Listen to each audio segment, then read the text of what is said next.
Hello viewers. जैसा कि आप देख रहे हैं कि इस टॉपिक का नाम है staying young with diabetes. Basically यह एक प्रेजेंटेशन है जो एशिया डायबिटिक फोरम में अभी हाल में मेरे द्वारा दिया गया था। लेकिन चूंकि इसमें पब्लिक अवेयरनेस के लिए बहुत गूढ़ बातें छिपी हुई हैं, तो मैंने सोचा कि सीएमए इंडिया के लिए इसे क्यों ना इस संदेश को आप तक पहुंचाया जाए। जैसा कि आप इस स्लाइड के शुरुआती दौर में देख रहे हैं कि यह एक स्माइलिंग बॉय का पिक्चर है जो मौर्य काल तृतीय शताब्दी ईसा पूर्व का है। और अभी हाल में इसे मैंने विजिट किया था पटना म्यूजियम में, जो कि बहुत ही इमेजिंग म्यूजियम है। सदियों तक यह स्माइलिंग बॉय का जो आप देख रहे हैं, यह आइडॉल यह दबा हुआ था, और अब अभी निकालने के बाद भी इसकी स्माइल ज्यों की त्यों बची हुई है। तो इस मैसेज के साथ मैं इस टॉपिक को शुरू करता हूँ। इसमें एक कार्टून दिखाया जा रहा है, जैसा कि आप देख रहे हैं कि getting over body issues is like getting over a fear of heights, the trick is not to look down. हमारा ये एजेंडा नहीं है जो कि यहाँ आप देख रहे हैं इस श्लोक में, जो बहुत ही फेमस है चार्वाक ऋषि के द्वारा, यावत जीवेत सुखम जीवेत ऋन्नम कृत्वा घृतम पिबेत। कहने का मतलब यह है कि अगर आपका माइंडसेट इस तरह का है कि खाओ पियो मौज करो और डायबिटीज को कंट्रोल मत करो, जब तक जीना है जी लो, बाद में क्या होगा, तो आप निश्चित तौर पे जो सच्चाई, जो हकीकत हम लोग रोज देख रहे हैं अपने क्लिनिकल प्रैक्टिस में, उससे कोसों दूर है। क्योंकि डायबिटीज अकेले ही नहीं आता, बल्कि इसमें बहुत से कॉम्प्लिकेशंस होते रहते हैं, और किसी को जल्दी होते हैं, किसी को लेट से होते हैं।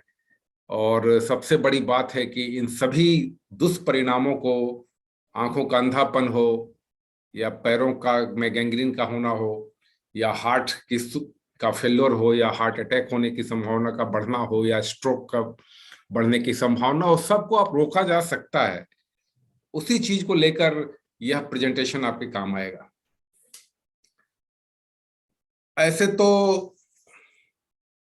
कहा जाता है कि आदमी की आयु निश्चित है, और यह संभव नहीं है कि कोई आदमी हमेशा यंग रहे। तो स्टेइंग यंग का जो कॉन्टेक्स्ट है वह क्या है, यह समझना पड़ेगा।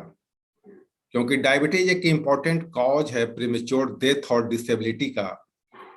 और जो लेटेस्ट रिसर्च हो रहे हैं उसमें जो ऑक्सीडेटिव स्ट्रेस और इन्फ्लेमेशन होती है, वो इन सभी दुष्परिणामों के होने का कारण भी है और उसके बढ़ने का कारण भी है। और हमारी कोशिकाओं, सेल के अंदर जो माइटोकॉन्ड्रिया होती है, उसका अगर डिसफंक्शन हो, काम ठीक से नहीं करे, तो अभी पाया जा रहा है कि डायबिटीज बहुत तेजी से बढ़ सकता है। और इन सभी को डाइट, एक्सरसाइज या इंटरमिटेंट फास्टिंग के द्वारा रोका जा सकता है।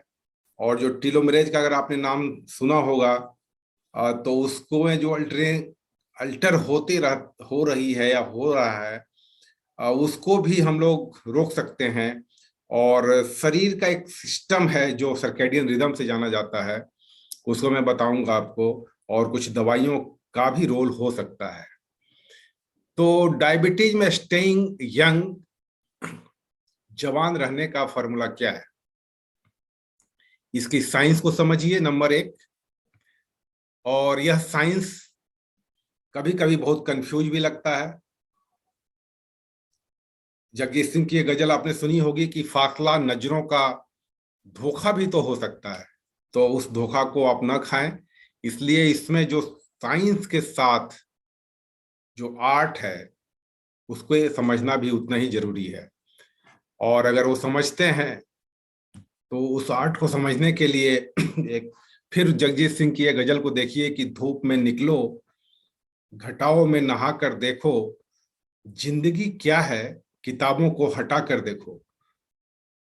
अगर इन दोनों का कॉम्बिनेशन सही ढंग से हम कर सकते हैं तो सक्सेस सुनिश्चित हो जाती है।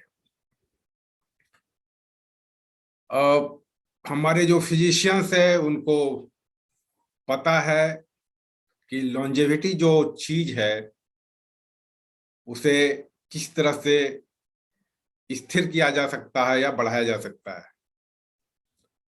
यह सही है कि हमारे जो वैदिक परंपरा है, हमारे जो प्रेयर्स हैं, और अथर्ववेद को अगर आप देखें तो उसमें वर्ड दशमी का यूज हुआ है, that is the period of life between 90 and 100 years, and Rigveda called it दसवां yuga, meaning the 10th stage of life.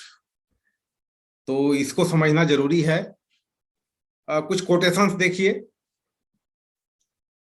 You can stay young as long as you learn. और डायबिटीज के मैनेजमेंट में इसकी बड़ी महत्ता है, जिसे आजकल अमेरिकन डायबिटिक एसोसिएशन और डायबिटीज के जो दुनिया के प्रमुख गाइडलाइंस प्रणेता हैं और वो DSMES के नाम से कहते हैं।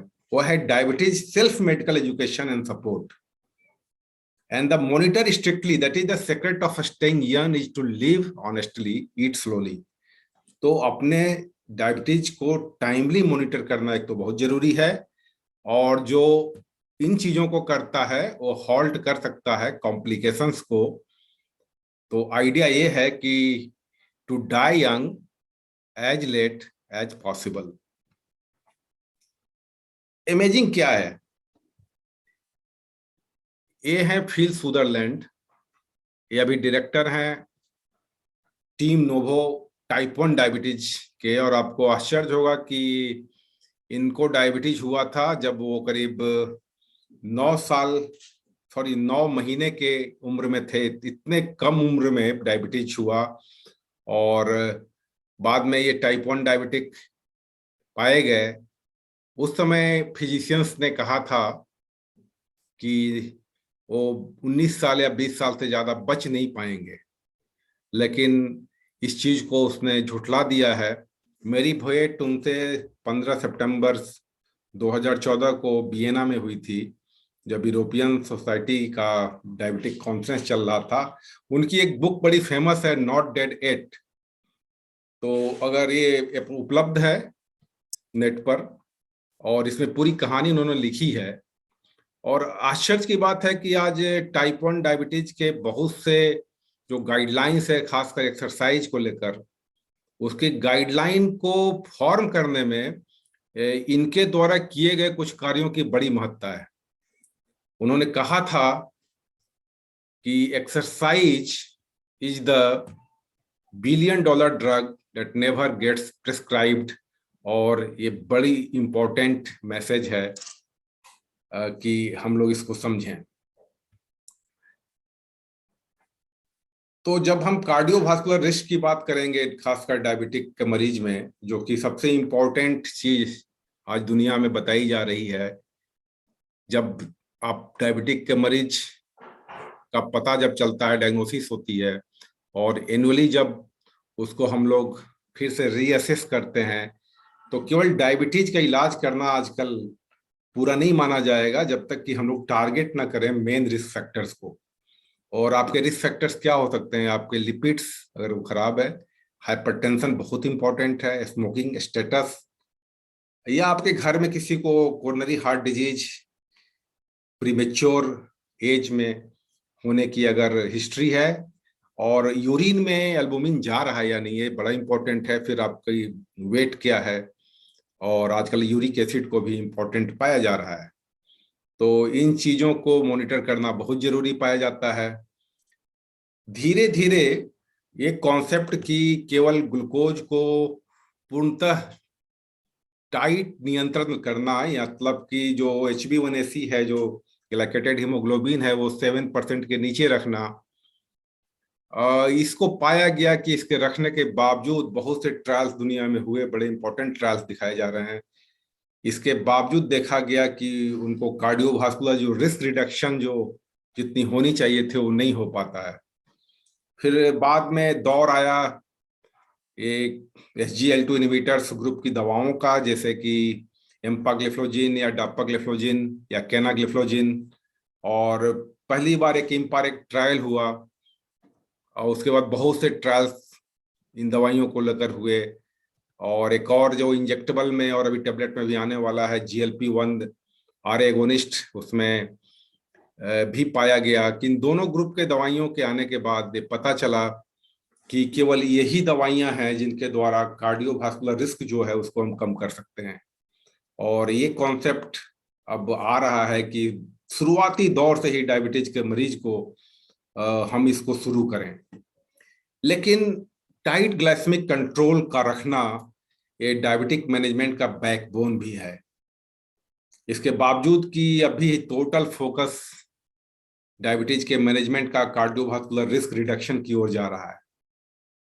और हम लोग को फिर भी फॉरगेट नहीं करना चाहिए कि अगर आप अपना ब्लड शुगर टाइटली कंट्रोल रखते हैं तो जो भी माइक्रोवास्कुलर रिस्क कॉम्प्लिकेशन शरीर में हो रहे हैं उसको आप रोक सकते हैं। और जितना कंट्रोल रखेंगे उसका इंपॉर्टेंस लीगेसी इफेक्ट के रूप में भी रहता है।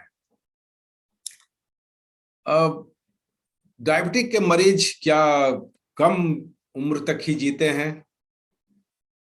इसमें ये पाया गया है कि इसका बहुत क्लियर कट डेटा तो अभी नहीं है दुनिया में, लेकिन पाया ये गया है कि अगर किसी के जो हमारा टारगेट है HbA1c 7% के नीचे रखने का, अगर ये ज्यादा होता है रखते हैं आप, मतलब आपका शुगर कंट्रोल नहीं है, तो एज स्पेसिफिक मॉर्टेलिटी बढ़ जाती है।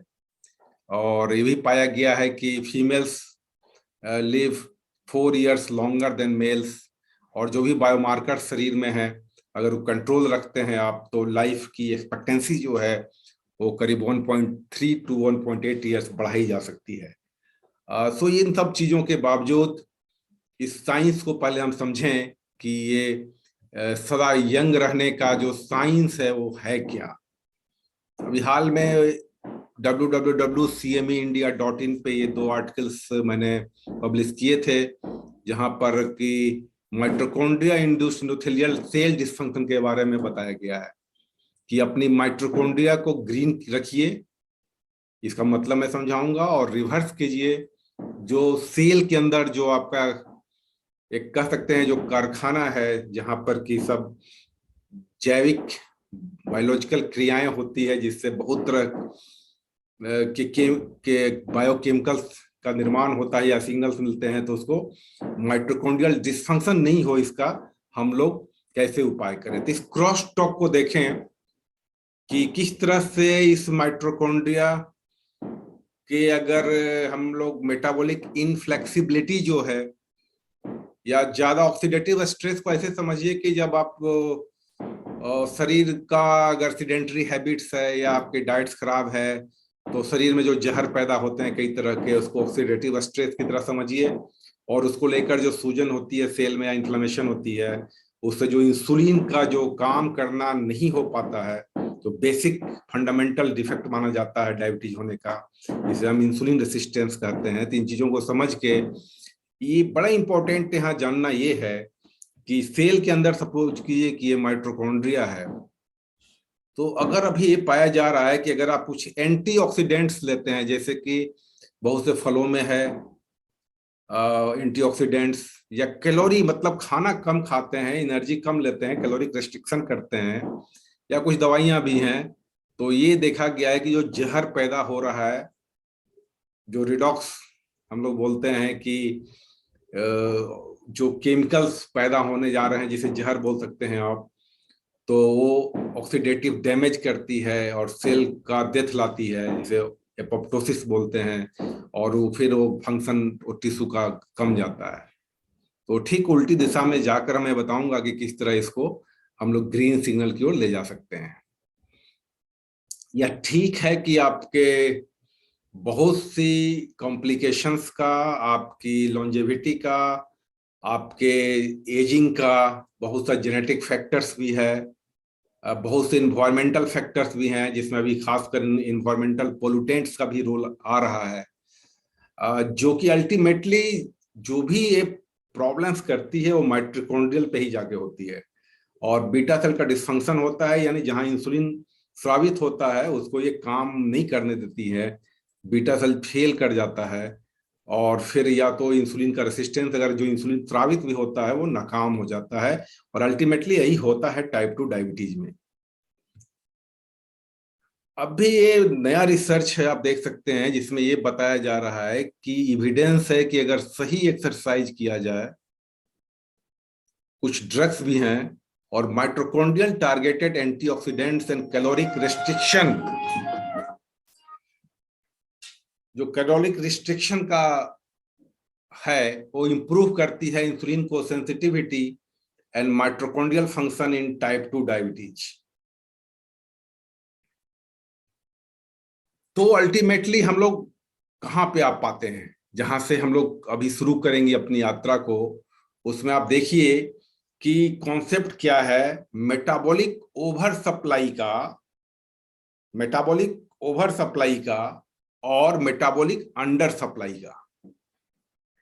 अगर हाई कैलोरी इंटेक की फूड ली जा रही है, फिजिकल इनएक्टिविटी है, तो increase risk for age related chronic diseases में भी, कार्डियोवास्कुलर डिजीज हो, कैंसर हो, डायबिटीज हो, या ब्रेन के न्यूरो डिजेनरेशन हो रही हो, या रिड्यूस्ड लाइफ स्पैन की ओर आप जाते हैं। बड़ा इंपॉर्टेंट मैसेज है जो कि ये साइंस के द्वारा देखा जा रहा है। और मेटाबॉलिक अंडर सप्लाई कर दीजिए उसको, यानी फिजिकल एक्टिविटी बढ़ा दीजिए, लो कैलोरी इंटेक लीजिए, तो ये प्रोटेक्ट करता है आपको क्रोनिक डिजीजेस से, और आप लॉन्जेविटी बढ़ सकती है। इसको क्लियर कट इस यहाँ दिखाया जा रहा है कि ऑक्सीडेटिव स्ट्रेस, इन्फ्लामेशन, सबको रोकने का क्या तरीका हो सकता है। और जो नॉर्मल माइटोकॉन्ड्रिया है, अगर ओवर सप्लाई होती है तो उसमें फीसन बोलते हैं, और अगर वो अंडर सप्लाई अगर आप करते हैं, जो कि मैंने आपको बताया, तो ये फ्यूजन में चला जाता है। इससे जो भी खराबियां हो रही हैं माइटोकॉन्ड्रिया के अंदर में, आप देख सकते हैं यहाँ कि अगर अंडर सप्लाई है, यानी फिजिकल एक्टिविटी बढ़ी हुई है, डाइट सही हो रही है, तो expansion of mitochondrial DNA mutations कम जाती है, इंक्रीज कर जाती है माइटोकॉन्ड्रियल के डीएनए का फंक्शनल कॉम्प्लीमेंटेशन, और जो उसके डेथ होने की संभावना है सेल के माइटोकॉन्ड्रिया का, वो कम जाती है, और बायोजेनेटिक इफिशियंसी बढ़ जाती है। तो chronic episodes of metabolic oversupply may fragment the mitochondrial network and as a result compromise mitochondrial DNA and mitochondrial function, thus predisposing to age-related diseases and premature functional decline.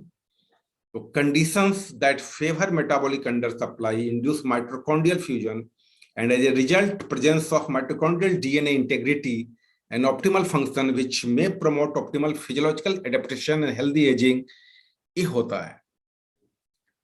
और ये एक Indian research ही है जो दिखा रहा है यहाँ पे आपको कि इंक्रीजिंग ग्लाइसेमिक बर्डन, अगर शुगर बहुत ज्यादा रहता है आपके ब्लड में, उससे एसोसिएटेड हो जाता है प्रोग्रेसिव डिटोरिएशन इन माइटोकॉन्ड्रियल फंक्शन।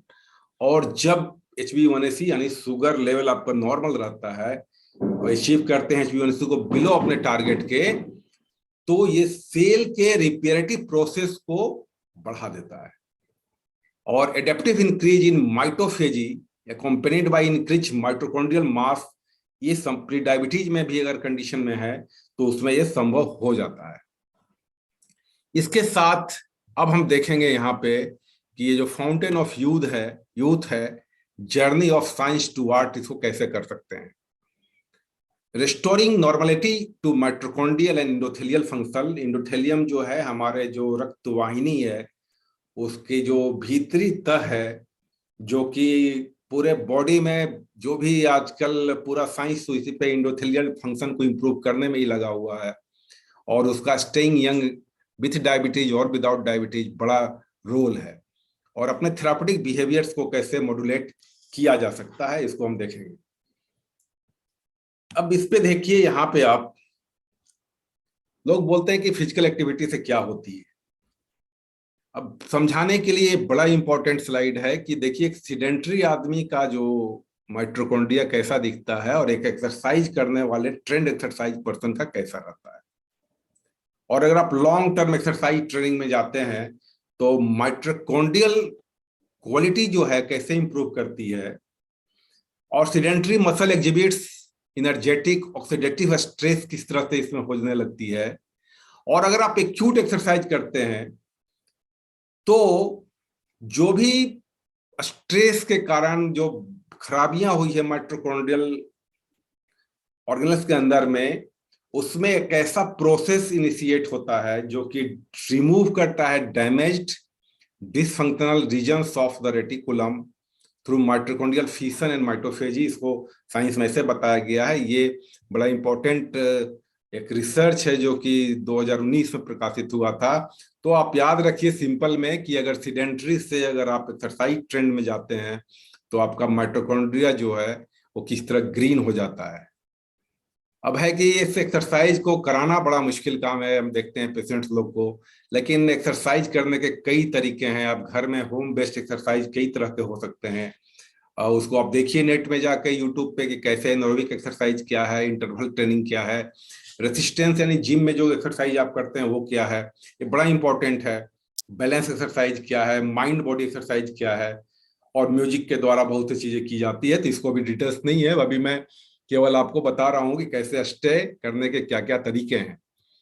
एक्सरसाइज करने से बड़ा positive effects on the sex drive of main and exercise has positive effect on the sex drive of women. तो इसका क्या फायदा होता है?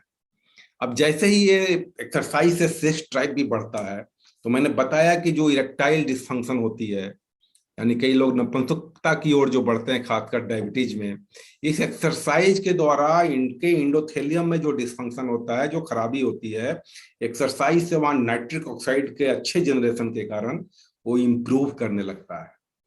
तो ये बड़ा बेसिक चीज है जिसको लोग मिस करते हैं, और ये बड़ी कह सकते हैं कि इंपॉर्टेंट समस्या है डायबिटीज के मरीजों में। योग भारत का एक कह सकते हैं कि सनातन या वैदिक परंपरा का एक बहुत ही इंपॉर्टेंट स्रोत है, हमको हेल्दी रखने का, हमको यंग रखने का, हमारे एज को बढ़ाने का। और अभी कह सकते हैं कि बहुत इंपॉर्टेंट रिसर्च पूरी दुनिया में चल रहे हैं, खासकर प्राणायाम को लेकर यूएसए में चल रहे हैं, जहाँ ये पाया गया है कि योग के द्वारा हम लोग अप रेगुलेशन ऑफ इंसुलिन के रिसेप्टर को कर सकते हैं और इंसुलिन ग्लूकोज के जो रेशियो में है उसमें सुधार कर सकते हैं। ये हमारे साइंस, यंग साइंस का है। और अगर आपको सब ये दिक्कत हो रही हो सब योगा को करने के, मैं कहता हूं कि आप सूर्य नमस्कार कीजिए, इसका पॉजिटिव इंपैक्ट देखिए on autonomic function of the body in the regular practice। अगर इसको आप मंत्र के साथ करते हैं, मैं डिटेल्स में नहीं जाऊंगा, लेकिन आप अगर सूर्य नमस्कार को मंत्रों के साथ करते हैं तो ये माइंडफुलनेस जो आपकी होगी, इसका बड़ा फायदा आप पहुंचता है। ये ऑक्सीडेटिव स्ट्रेस घट जाता है और इंसुलिन रेजिस्टेंस घट जाता है। अब देख सकते हैं कि अष्टांग सूत्र में, हमारे ओल्ड लिटरेचर में, हजारों साल पुरानी परंपरा में आप देख सकते हैं, उन्होंने कहा था कि doing exercise will help one to be capable of daily activities, increase digestive fire and reduce the fat and keep the body fat. और इसको आज के मॉडर्न साइंस ने दिखाया है कि किस तरह एक्सरसाइज के द्वारा इतनी घटनाएं एक बार शरीर में हो रही हैं। डिटेल्स आपको समझ में नहीं भी आ सकती है, लेकिन इसमें माइटोकॉन्ड्रियल इंडक्शन हो सकती है, तरह तरह के अच्छे जैविक केमिकल बन रहे हैं, और जो माइटोफेजी बढ़ जाती है यानी माइटोकॉन्ड्रियल का टर्नओवर बढ़ जाता है, और उसकी बायोजेनेसिस यानी फिर से सुधार और वो नयापन उसमें आने लगता है। दूसरी बात अभी जो बहुत तेजी से उभरी है डायबिटीज के लिए, और खासकर यंग रहने के लिए, और बहुत तेजी से जो रिसर्च चल रहा हुआ है, इंटरमिटेंट फास्टिंग। आश्चर्य होता है कि हमारे सनातन में किस तरह उन्होंने उस समय कहा था कि eating food even before the digestion of previous meal is called अध्यशनम, effects, no passage of less passage of stool in urine, tiredness without doing any work, ये सब जितनी चीजें कही गई है अब साइंस धीरे धीरे उसको प्रूव कर रहा है। एक सिंपल चीज को देखिए यहां पर, अगर ये आपका पेट है, आप सपोज कि आप लेते हैं 400 कैलोरी ऑफ ऑयल यहाँ पे, और आप खा रहे हैं 400 कैलोरी ऑफ बीफ यहाँ पे, और 400 कैलोरी ऑफ वेजिटेबल्स ले रहे हैं। तो जब इस तरह का फाइबर आपके शरीर में रहता है, कैलोरी उतनी ही जा रही है, तो वहां से वो सिग्नल्स जाता है ब्रेन में। और जैसे इसमें क्या है कि इसमें आपको चूंकि फुलनेस नहीं है स्टोमक का, तो सिग्नल जाता रहता है और खाने के लिए। लेकिन जब ज्यादा फाइबर की डाइट अगर पड़ी रहती है, तो ये जो है विथ होल, जैसे हाई फाइबर प्लांट है या हाई फाइबर डाइट है या होल प्लांट फूड वेस्ट है, तो ये ब्रेन को बोलता है टू स्टॉप ईटिंग, सिग्नल चली जाती है। और इससे फिर जो अभी मोटापे का भारी समस्या जो हो रही है उसको रोकने में मदद मिलती है।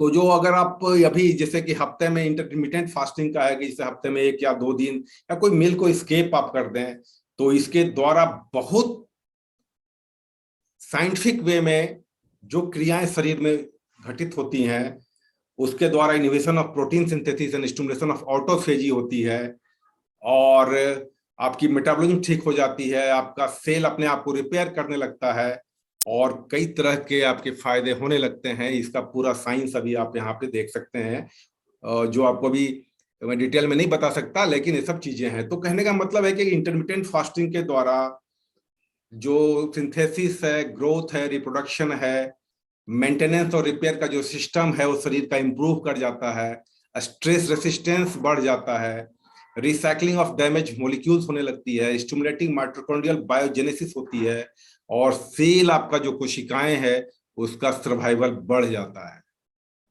तो ये अगर आप केवल एनर्जी रिस्ट्रिक्शन करते हैं 10 से 14 घंटे का भी, तो ये सब फायदे को आप देखा जा सकता है।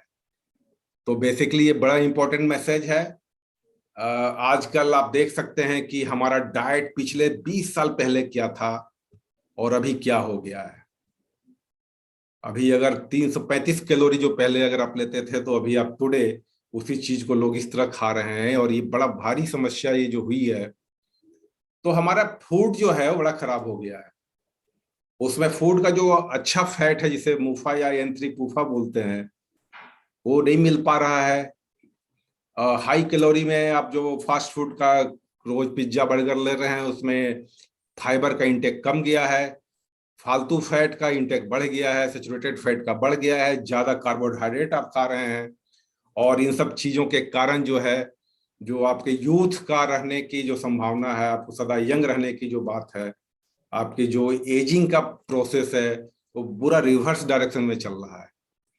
तो इसमें मैं दिखा रहा हूँ कुछ खास चीज को, कि जैसे कि यहाँ पे हम दिखा रहे हैं, डॉक्टर लेले का एक स्लाइड था, मैंने सोचा आपको दिखा दूं कि दारा सिंह जो 84 ईयर्स तक जिए, उन्होंने 250 grams of cows ghee per day लिया। इसके बावजूद जो है 84 ईयर थे। तो जहां तक घी का सवाल है, इसमें 25 ग्राम में 2.5 gram omega 3 fatty acid per day आप लेते हैं। तो इसको लेके हमारा साइंस थोड़ा कंफ्यूज है, बट ऐसा लगता है कि घी उतनी खराब चीज नहीं है, और लिमिट में इसको खाना बड़ा जरूरी लगता है। इससे आपको N3 फैट काफी मिल जाता है। इसके अलावा N3 फैट कई चीजों में मिलता है, जिसमें फिश है और नट्स हैं और कई चीजें हैं।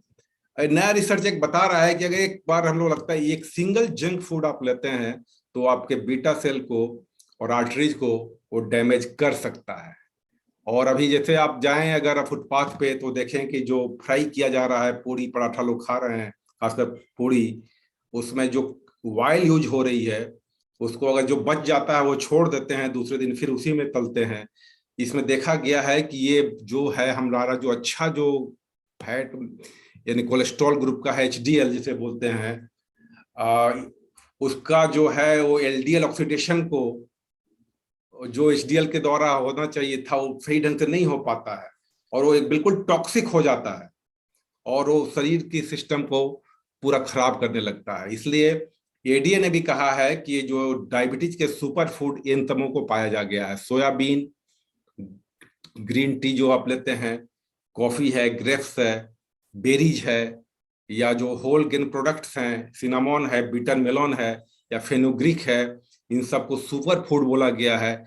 और इनको लेने से वे केमिकल्स आप लेते हैं जो कि शरीर के सेल को, माइटोकॉन्ड्रिया को ग्रीन करती है और रिपेयर करती है। और नट्स में खासकर है कि इसमें अनवांटेड डायलेमा आपके मत रखिए। नट्स पावर हाउस ऑफ है हेल्दी फैट का और बहुत जरूरी है। वो इंसुलिन की सेंसिटिविटी को बढ़ाता है और डायबिटीज को प्रिवेंट भी करता है। कहा तो ये जाता है, रिसर्च के द्वारा देखा गया है कि nuts are as effective as increasing physical activity and trimming calories to increase the HDL level। और HDL लेवल के बारे में आपको पता है कि जितना ज्यादा है उतना अच्छा पाया जाता है। खासकर अगर आप कभी आप कुछ खराब चीज ले रहे हैं, जैसे कि ज्यादा ब्रेड ही खा रहे हैं, अगर उसमें आलमंड नट्स जो बादाम है उसको साथ में खाएंगे तो आप देख रहे हैं कि उसमें जो ब्लड ग्लूकोज तेजी से नहीं बढ़ता है और डैम्प होने के कारण जो अचानक बढ़ने से जो शुगर का एक्सकर्शन से जो डैमेज होनी होती है वो रुक रुक जाता है। अल्कोहल अगर आप लेते हैं तो हफ्ते में दो अल्टरनेट डे 30 ml को फायदेमंद पाया गया है, लेकिन ज्यादा लेना खतरनाक हो सकता है, तो आप उसको देख लीजिए। और इंडोक्राइन डिसरप्टर्स वो हैं जैसे कि परसिस्टेंट ऑर्गेनिक पोल्यूटेंट्स हम लोग बोलते हैं, एयर पोल्यूशन है या इन सब चीजों के कारण भी हमारा बीटा सेल डैमेज होने के पुख्ता प्रमाण मिल रहे हैं धीरे धीरे, और इसका भी अवेयरनेस होना चाहिए। तो मैंने बताया आपको कि टाइम रिस्ट्रिक्टेड फीडिंग बड़ी जरूरी है। और टीलोमरेज क्या है? टीलोमरेज को देखिए क्या है। इसको टीलोमरेज ह्यूमन लॉन्जेविटी के लिए जो डीएनए में टेलोमेरेज होता है, अगर आप मॉड्यूलेट आप कर सकते हैं तो हम आपको स्टे रख सकते हैं यंग। और इसको रखने का अल्टीमेटली तरीका वहीं आता है। टेलोमेरेज हमारे क्रोमोजोम को प्रोटेक्ट करता है और टेलोमेरेज का लेंथ जो है अगर शॉर्ट हो जाता है तो आपका एज कम जाता है। इसको बढ़ाने का क्या तरीका है? Moderate exercise renews telomerase protection. आप देख सकते हैं कि लैंसेट में छपा हुआ या 2021 का ही रिसर्च आया है कि moderate exercise renews telomerase protection. Higher adherence to Mediterranean diet, जो डाइट के बारे में हम बता रहे थे आपको, वो आपके टेलोमेरेज के लेंथ को बढ़ा देती है। और अगर माइंड सही है, जो अभी तो पूरी बीमारियों का बहुत सिस्टम जो है माइंड पे ही आ रहा है, तो माइंड का अगर माइंडफुलनेस है, जैसे मेडिटेशन कर रहे हैं, तो ये टीलोमेरेज मेयर के शॉर्टनिंग को ये भी रोकता है, ये पाया गया है। और इसमें एक चीज होती है जिसे हम लोग बोलते हैं NRF1, जो कि रेगुलेट करता है टेलोमेर इसको। तो इसको भी एक्सरसाइज के द्वारा इसमें रिसर्च में दिखाया गया है कि इसको हम लोग मॉड्यूलेट कर सकते हैं। तो बेसिकली ये हमारा क्रोमोजोम है और इस एरिया को टेलोमेयर बोलते हैं। और ये शॉर्ट होने लगता है जैसे जैसे एज बढ़ती है ना, वो शॉर्ट होने लगता है। हम लोग को शॉर्टनेस को रोक सके तो इस पर रिसर्च काफी चल रहा है। और मॉड्यूलेट करने का जो तरीका है वो मैंने आपको बता दिया, वो सेम है। तो इन चीजों को अगर आप प्रोटेक्ट करते हैं bye life style, type of diet and chronic inflammation, ये आपको फायदा करती है। तो इसको संभव है करना। लास्टली मैं बताना चाहता हूं कि हमारा बॉडी एक सर्केडियन रिदम से बंधा हुआ है। रात में हमारा बॉडी अलग ढंग से बिहेव करता है, दिन में अलग से करता है, मॉर्निंग में अलग ढंग से करता है, अलग जैव केमिकल स्रावित होते हैं, शाम में अलग होता है। और आज की लाइफ ने इसको टोटली डिसरप्ट कर दिया है। इसीलिए बहुत सी बीमारियों के होने में इसका बड़ा हाथ है कि सर्केडियन रिदम के अनुसार हम नहीं चल पा रहे हैं। शिफ्ट वर्क है, इसके मिस में अलाइनमेंट हो गई है पूरी जिंदगी की।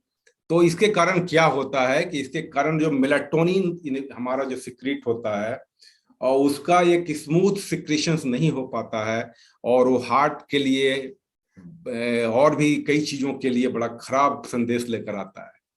और एक नया रिसर्च अभी प्रेजेंट किया गया था कि अगर आप सुबह जल्दी उठते हैं तो उसमें हार्ट डिजीज होने की संभावना कम रहती है बनिस्पत उनके जो कि रात भर जग के काम करते हैं।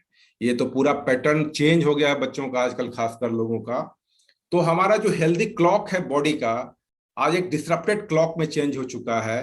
पुअर स्लीप क्वालिटी हो गई है। इंसुलिन रेसिस्टेंस और टाइप 2 डायबिटीज बढ़ने का यही कारण होता जा रहा है। ब्लड प्रेशर बढ़ गई है, कार्डियोवास्कुलर डिजीज बढ़ रही है, और डिप्रेशन और मेंटल हेल्थ खराब होता जा रहा है। और हमारा जो गट है, जो पेट है, उसमें जो कह सकते हैं लाभदायक बैक्टीरिया जो है, गट माइक्रोबायोम जिसे बोलते हैं, वो भी ये डायगोनल रिदम में बंधा हुआ है। उस सनराइज और सन इवनिंग के और सन का सेट के बीच में उसमें भी बहुत चेंजेज होते हैं, और वो हमारी इम्यूनिटी के लिए बड़ा इंपॉर्टेंट होता है। तो circadian clocks and host immunity are tightly interconnected. तो इसमें role of timed food intake बड़ा इंपॉर्टेंट है कि किस समय आप खाना खाते हैं। इसे हम लोग क्रोनो न्यूट्रिशन आजकल कहते हैं। ये सब बिल्कुल नया फाइंडिंग है जो कि अभी हाल 2-3 साल में ज्यादा इसके बारे में पता चल रहा है। और प्राणायाम के बारे में भी, जैसे कि कुंभक प्राणायाम के बारे में देखा गया कि अगर आप लोग करते हैं तो एक लॉन्जेविटी एंजाइम बोलते हैं जिसे हम लोग, ये है आपका AMPK, ये बढ़ जाता है। ये और दवाइयों के द्वारा भी हम मॉड्यूलेट करते हैं, लेकिन प्राणायाम के द्वारा भी इसको मॉड्यूलेट करना संभव है। तो ये बड़ा एक इंपॉर्टेंट चीज है। और इसलिए मैं डायबिटोलॉजिस्ट फ्रेंड को बोलता हूं कि be a age management diabetologist. Ageing process in humans is associated with changes in circadian rhythm pattern. Circadian rhythm controls telomeres and telomerase activity through circadian locomotor output cycles. तो करना क्या है? Search तो बहुत है, क्रोनो न्यूट्रिशन क्या करना है इसमें हमको। इसमें करना ये है कि जो मॉडिफाई कीजिए macronutrient composition of night meals. अगर संभव नहीं है कि 6 बजे शाम के बाद भी अगर आपको खाने पड़ जाता है, अगर नहीं बनता है, तो आप अपने मील्स के कंपोजिशन पे ध्यान दीजिए। लो ग्लाइसेमिक इंडेक्स का जो फूड है उसको सुबह में खाइए। लो ग्लाइसेमिक फूड जो है जिसमें फाइबर बेस्ड जो होगा, और टाइमिंग ऑफ फैट और प्रोटीन कंटेंट जो है, जैसे कि bread rice can regulate glycaemic response. और ऑर्डर ऑफ फूड प्रेजेंटेशन भी इंपॉर्टेंट माना जा रहा है। जैसे कि अगर कोई आदमी पहले वेजिटेबल खाता है, उसके बाद मीट खाता है, उसके बाद लास्टली राइस खाता है, तो इसमें भी जो है जो मॉड्यूलेशन होता है सर्कैडियन रिदम का, वो बेटर होता है। तो ये कुछ प्रैक्टिकल रिकमेंडेशंस है, इसलिए कि मैं अगर बोल दूं कि ठीक है मैं 6 बजे और 7 बजे के बाद आप मत खाना खाइए, जो संभव नहीं हो पाता है, लेकिन रिसर्च क्लियर कट आज बता रहा है कि avoid night eating. For most people it would be unrealistic to avoid eating at night, with night time eating being associated with poor glucose control and increased risk of type 2 diabetes. Manipulating meal composition of late meals or reducing the portion size may be crucial strategies to positively impact on the postprandial glucose. तो एक की message है आपको जो मैंने बताया कि meal time का मेजर इफेक्ट हो सकता है। Eating a carbohydrate rich meal at night results in increase postprandial glycaemia, तो उसको अवॉइड कीजिए। माइक्रोन्यूट्रिएंट जो कंपोनेंट है जैसे कि मिल्क का, जैसे कि इंक्रीज कीजिए प्रोटीन कंटेंट को, फैट कंटेंट को। Can be simple strategy to improve glycaemia for milk consumed at night and eating for low GI glycaemic index के फूड्स को खाइए। And order of food presentation के बारे में आपको मैंने बताया। कुछ दवाइयां भी हैं जिसका मॉड्यूलेशन हम लोग कर सकते हैं, जैसे कि मैं बताया कि SGLT2 इनहिबिटर्स के द्वारा हम लोग जो किडनी का डिटोरेशन होता है शुरू से रोक सकते हैं, और हार्ट पे जो प्रॉब्लम्स होती है उसको भी रोक सकते हैं। तो ये आपके डायबिटिक लोगों को जो आपके फिजिशियन हैं उसके बारे में बताएंगे कि किस तरह इंपॉर्टेंट हो सकता है। तो फाइनली मैं ये मैसेज देना चाहता हूं कि डायबिटीज एक इंपॉर्टेंट कॉज है प्रीमेच्योर डेथ एंड डिसेबिलिटी का, और जो हमारे बॉडी में क्रॉस टॉक हो रही है ऑक्सीडेटिव स्ट्रेस एंड इन्फ्लेमेशन का, और जिसको लेकर ये progression of type 2 diabetes complications हो रही है, we know the ways to halt it. Mitochondrial induced endothelial cell dysfunction in diabetic progression can be tackled. तो आप लाइफ इंटरवेंशन कैसे करें? डाइट से करें, एक्सरसाइज से करें, इंटरमिटेंट फास्टिंग से करें, इसको संभव है। और जो टेलोमेरेज के बारे में मैंने बताया कि कैसे अल्टर करना है, know it to do it. और सर्केडियन रिदम जो है सुबह और शाम का, वो हमारा ओल्ड इंडियन विजडम है, उसको रेस्पेक्ट कीजिए, और जहां पर इंपॉर्टेंट दवाइयों है उसको लीजिए। Mind management is the super की टू स्टे यंग। जो अनंत है कभी नहीं मिटता, वही तुम हो, इस चीज को समझना बड़ा जरूरी है। तो यहीं पर मैं एंड करूंगा। देखिए हमारे इस पुराने श्लोक में क्या कहा गया है कि ब्राह्मणे मुहूर्ते के बारे में बताया गया है कि healthy individual should wake up in the Brahmani muhurta, that is 96 minutes before sunrise, to protect and improve one's health. Brahma means knowledge. The time to seek knowledge is called the Brahmani Muhurta, और प्रातः काल उठने वाले अच्छा स्वास्थ्य प्राप्त करते हैं। और इस अष्टांग योग के बारे में आप देखिए, सो अल्टीमेटली पूरा का पूरा जो साइंस है हमारे इसी वैदिक साइंस की ओर अब मुड़ रहा है। और इस साइंस में इस जो होनी हो रही है वह एक बहुत बड़ी अनहोनी है। Thank you very much. मैं यहीं पे एंड करूंगा। Thank you for patience hearing. Thank you.